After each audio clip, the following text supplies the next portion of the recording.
Hey you guys, and welcome back to the Holistic Temple. It's your girl Amber Sherelle, and I am back with another video. So today I'm going to be talking about breaking addictions.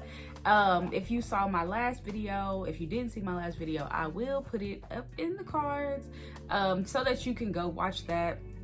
But I was talking about codependency and breaking free from that and wanting to be free from it. Finito, done. I just want to be done with it. Like, I want to dead that and never return to it ever again. So today I'm going to be talking about breaking addictions and why we are scared to break addictions. So when I was doing my study time, I was like, what is the problem? Like, I really don't understand this code, like any addiction. Like, why am I so addicted to it? Why am I scared to break the addiction? Because we have all the power to break these things, and the power lies within our hands and within us, but we don't do it. Why? When it could change our life for the better. So the first thing I came up with was we're scared to be alone. So those addictions that we have, whether it be codependency, which is being attached to another person, or being attached to a drug, or some alcohol, or whatever it is, we're scared to be alone. And rightfully so, because if we go back in the Bible, it does say in the beginning God saw that it was not good for man to be alone. And so I know for me, like, that was like, okay, like, yeah, like, we all want that relationship with another person, you know, but we have to have a healthy attachment to that person. It cannot be unhealthy, because then it's gonna end up toxic. So we also see here in First Ecclesiastes 4, chapter 4, verses 9 through 12, and it pretty much says 2 is better than 1. So all throughout the Bible is telling us it is not good for man to be alone. 2 is better than 1, because there's a good return for the work. And it really is, because when I know for me, and I feel like this is why the codependency is so strong within me, I am a very purpose-driven woman, and I have seen through the years that when I have we're gonna say a man like right here beside me, I do so much better. And it's not that it's because they're helping me or they're giving me money or doing anything like that, but it's when in our minds, I battle myself, and I'm sure everybody does this, but I am at war with myself at all times. And so when I have a man that is there, and I'll be like, hey, how you feel about XYZ? Do you think I should do XYZ? And they're like, yeah, you know you can do that. Like, just having someone there that could, when I'm fighting this battle in my head, that can, boom, shoot the negative things that are going in my head down, that makes me feel good, you know? But I do believe that I am able to do that by myself. And I want to be strong enough to do that by myself, because let's say I have someone and they're not there. They leave for whatever reason, they die, anything. I still need to be able to do that for myself. And I feel like that's healthy. I feel like, you know, and it's always, like, for me, it's always been about quality over quantity. So I've never liked having a lot of, like, people around. So I remember back when I was like 20, 21, I was out in the party scene. I was clubbing it up. I'm going out if not every night, every other night. I'm working, I'm having, me and my friends, we had so much fun. And back then, you know, I mean, I know this is probably not common, or it is common, I don't know, but you know, these men now are talking about these rotations. And like, baby, I gotta build up my roster. No, I was not sleeping with all these men, but I did have certain ones for certain things. So I had ones that we would go out. I had ones that we would go at. This one would take me out to eat. This one would do this for me. This one would do this for me, you know. And then eventually somebody would drop off. They'll go get a girlfriend. They'll go do whatever. And we're like, oh, gotta build the roster back up. But then as I got older, I started to realize that only dealing with one was very beneficial for my life. And even if I wasn't in a relationship with this person, I still had an unhealthy attachment to this person, because it's like, hey, I know the value that you can add to my life. You know the value that you can add to my life. And hey, let's do this. Even if they were like, nah, look, we just gonna chill, I still was like, you know what, that's fine. I'm just grateful that you're here. I'm gonna not use you, but I'm gonna use your presence while I have it. I'm gonna try to get everything done that I have to get done, because while you're here, because I know what's going to happen as soon as you leave. And so, like I said, created a unhealthy attachment to this person, which then led to codependency, because I'm like, I'm addicted to you. I'm addicted to your presence. And now I have to have you here in order to fulfill this dream that I have. And that, it was so unhealthy. But like I said, we are scared to be alone. The second thing that I came up with was, we're scared of the unknown. So in Jeremiah 29:11, let me go to it. It says, I am with you and I will save you, declares the Lord. Though I completely destroy all the nations among which I scatter you, I will not completely destroy you. I will discipline you, but only in due measure. I will not let you go completely unpunished. So it gets deeper. You know, we could talk about that on another day, but it does get deeper in the book of Jeremiah. But what I was thinking about was, we like to be prepared for everything. We like to know what's going on. And we just, I don't know, like, and I don't know if this, I'm strictly talking about me. I like to be prepared for everything. I like to know what's going to happen. I don't want to feel any pain. Like, I want to be as comfortable as possible throughout the whole process, and not knowing what's going to happen next scares the hell out of me. Like, panic attack, like, it's not good. And that comes with having trust issues, you know, not trusting the unknown, believing that I'm going to be okay. In there it said, I'm not going to let you go unpunished. You're going to feel pain, basically is what it said. You're going to feel pain. You're going to feel pain. But then, it also says, you know, as you go into Jeremiah, if you continue reading, it told all about how they were going to be in pain, and they were going to do this, and it was going to hurt and all this stuff. But don't worry, don't fret, my pet. It's going to be straight. I'm going to restore you at the end of it all. We are scared to feel the hurt, the pain, the shame, the guilt of dying, of letting stuff go.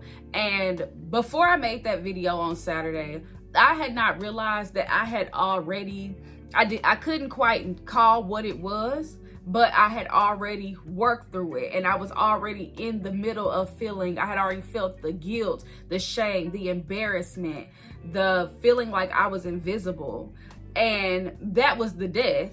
And so on Saturday when I made that video, it was like an awakening, like I rose, you know, like when, I'll get into that. We don't like to look in the mirror and deal with everything that's going on because it hurts to look at. And when you look at yourself, when you hurt someone else, it's kind of like, dang, I can't believe I did that. I can't believe I hurt that person. But we are so scared to look at ourselves in the mirror and be like, wow, I hurt you, and I keep hurting you over and over and over again. And I don't know how to fix it. I don't know how to deal with you. I don't know how to deal with myself at this moment. I mean, it's very tough, and it feels very lonely. We are scared to change, and it's like we feel like we are, I don't know how to put this, like so I was watching a video or something, and they were talking about how kids feel safe at home, even though it's not a very safe environment. They still feel safe. That's still their comfort zone. And so anything outside of that hurt, it's like, even though I'm already being hurt, I'm already being pained in this area of my life, if I go out somewhere else, the pain could be far deeper, and it's gonna hurt worse. And this was very life-changing for me. But in order for something to change, it has to be broken. So when somebody goes and gets plastic surgery on their nose, they have to break the nose before they can fix it. And that's just like life. Before anything can change, it has to be broken. Just like when you go to the gym and you start pumping that iron, getting on, you know, working those muscles and stuff. The muscle has to be broken down before it can repair and become bigger or whatever it is that you're trying to do. But it has to be worked out. When something inflicts pain, it sends a signal to the brain like, hey, remember what happened last time? Like, like, hey, don't forget, you know what I'm saying? It's a reminder to let us know, like, don't go too far, but remember where you came from. Remember how you handled this situation last time. So being like, pain really does protect us. It really does. And you can go and read in Jeremiah 30 and 31 how, like I said, you know, the Lord was like, hey, this is what's gonna happen. I'm going to do all these things to you. I'm going to inflict all this pain on you. I'm going to do this. You're going to hurt. You're going to feel alone. You're going to feel ashamed. You're going to feel guilty. You're going to feel everything. But in the end, I'm going to restore you and I'm going to give you back everything that was lost. I'm going to give you your self-esteem back. I'm going to give you your pride back. I'm going to give you everything. I'm going to give you love back, you know? And so at the end of the day, when it is time for us to break something, if you really badly want something to end in your life, it has to be broken. And yes, you're going to feel pain. Yes, you're going to feel ashamed and all those other things that I named.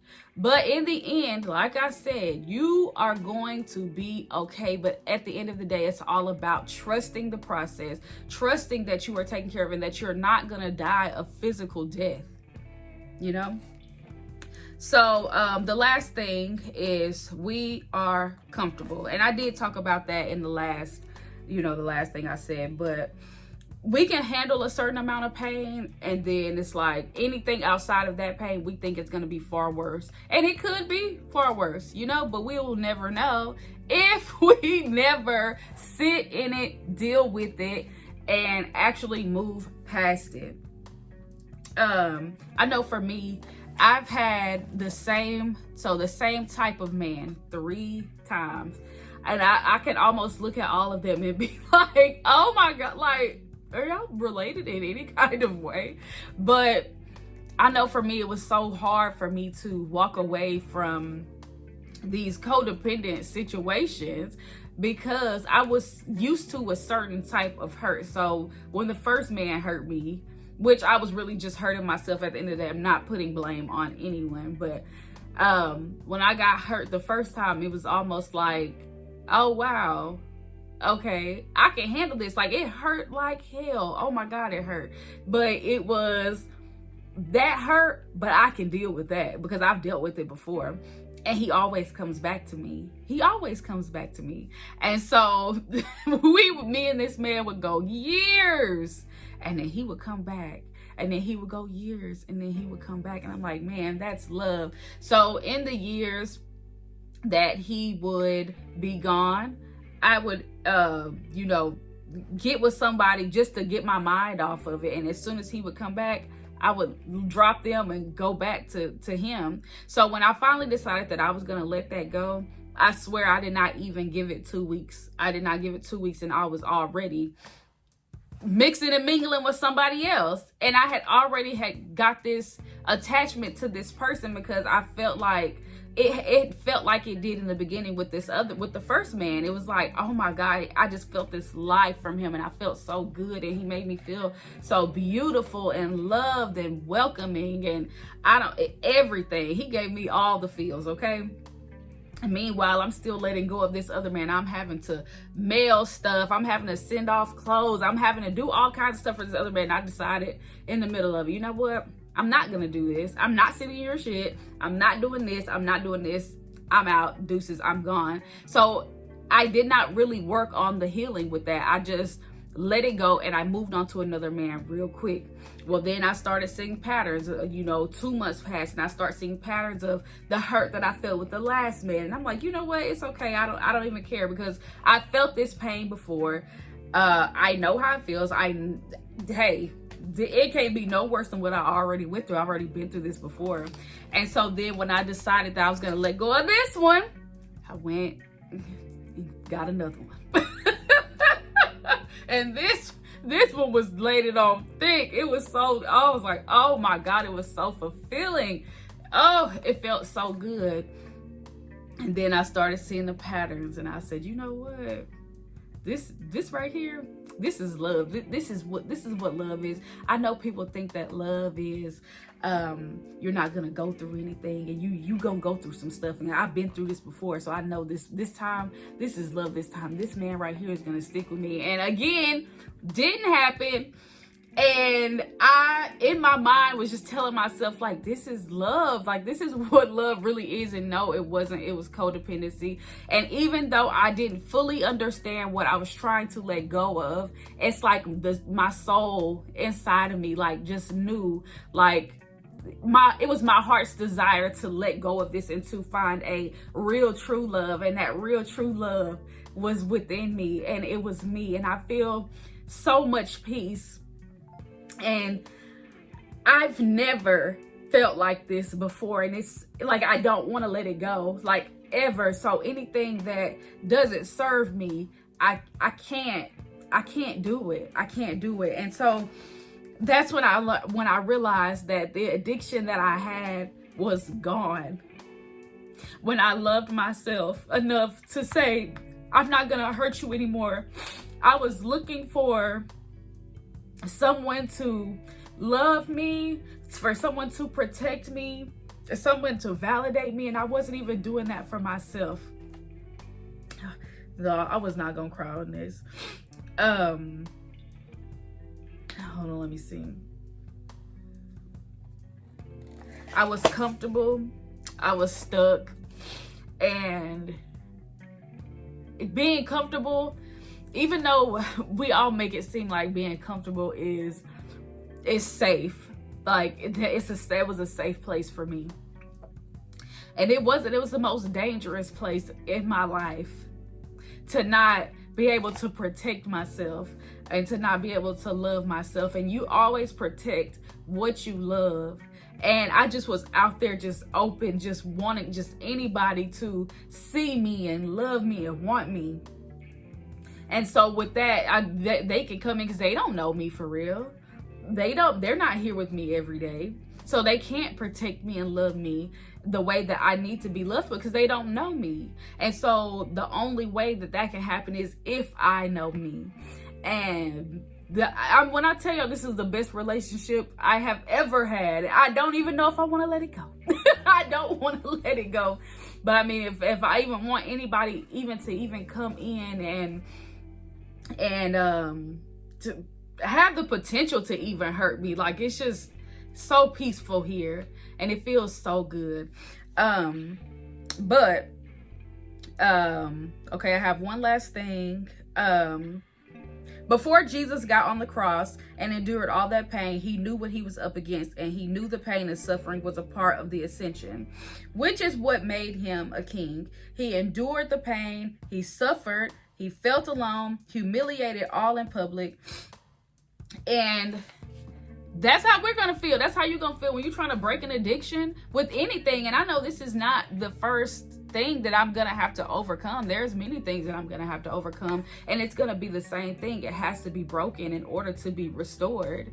And so at the end of the day, just like it made Jesus a king, it's going to make me a king, a queen in my own right. And I can add a jewel to my own crown, knowing that I conquered that thing. I conquered that codependency. I conquered that addiction.